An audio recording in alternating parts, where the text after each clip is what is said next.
Now let's go over here and talk about a previous video, the unworkable change agenda.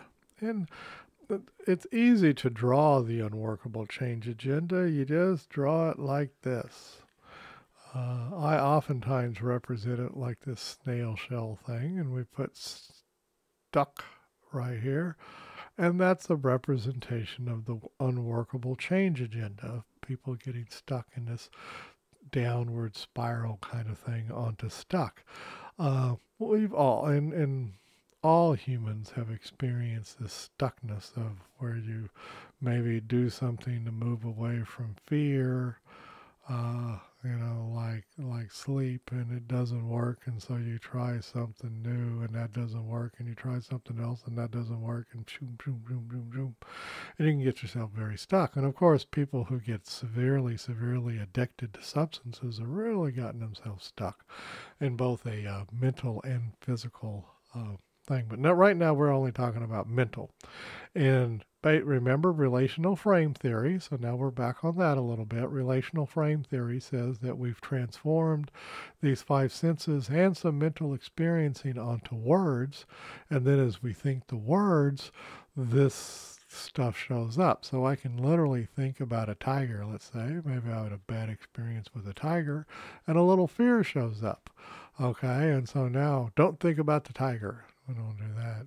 Don't think about the tiger. Well, everybody knows what happens if you try to not think about tigers.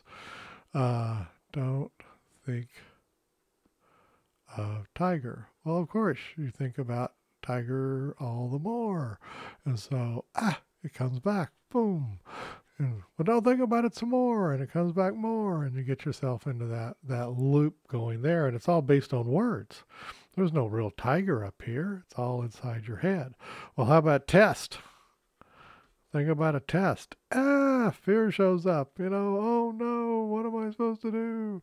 And study, but I'm too stressed to study, so I can't study. You hear all that stuff coming up. so they don't, and you get yourself into a pickle in this away stuck move. Public speaking, number one fear, public speaking. So somebody thinks of public speaking. Maybe they thought of it a little bit over here in the toward, but as soon as they think of public speaking, voila, fear of public speaking shows up. And then away it comes. And they say, well, I'll get around. I'm going to go to Toastmasters or whatever, and I want to beat that later. And, well, I'll take a few drinks and zoom. And they just do all kinds of stuff around public speaking, but they really get stuck. They never get around to public speaking, going out and doing it. And so the idea, though, is to get people in contact with the stuckness, is to very lightly, and the way I'm doing it, this is acceptance and commitment training, so it's not heavy stuff. You can present it to anyone, and you just show them that process. And we're all familiar with it, that stuck process, and how you can get stuck in that loop, and what it sets you up for later on. And I'm going to go ahead and tell you is you can then boom, get out of that loop and go this way. Cool, huh? And that's what we all want to do, is get out of that loop and fly up that way. Well, the way we do that is we accept over here. Accept this kind of stuff is always going to be with us. And then we do this committed action. That's ACT terms, committed action. And committed action means you know that you're taking, boy, it's not working. Action, there we go. You know that you're taking this fear with you to do this. Hey, I'm going to speak, public speaking.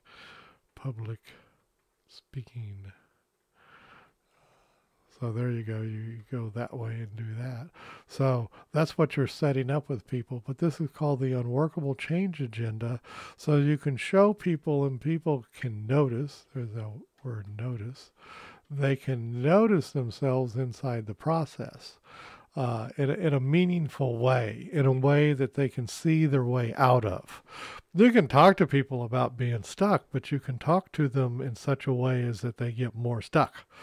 A good example is that is don't think about that. Just don't worry about that. Don't think about that. Don't go away. Don't worry. Well, that's really a recipe for getting more stuck, and even in your own head by throwing it out on a diagram out in front of people. Even myself, it works for me. Uh, that if you put it out here, you can see. There's the word notice. See the pattern and go, oh, I much more see that I need to take this fear and go this way. Not that that's going to be easy, but at least you can see your way out, notice your way out to doing this committed action. So that's the whole purpose of that. And later on, it's really handy because maybe somebody gets in another stuck pattern and you can start talking with them about it and they go, oh, yeah, I'm in this stuck pattern. And now they can see it more quickly. So that's what we're doing with that. And just the technical stuff is that they're moving away from words. It's words, language, cognitions, cognitions. The person is literally moving away from cognition, their own thoughts, to get away from their own thoughts. It's not about moving away from real stuff. It's about moving away from word stuff. It's just words. And you get stuck in this loop based on words. That's what we're talking about with relational frame theory. And then, so that's how people get stuck with relational frame theory. So let's get them to getting unstuck. And that's why we later on come back and talk more about, well, exactly what committed action could you do? And we'll do that next.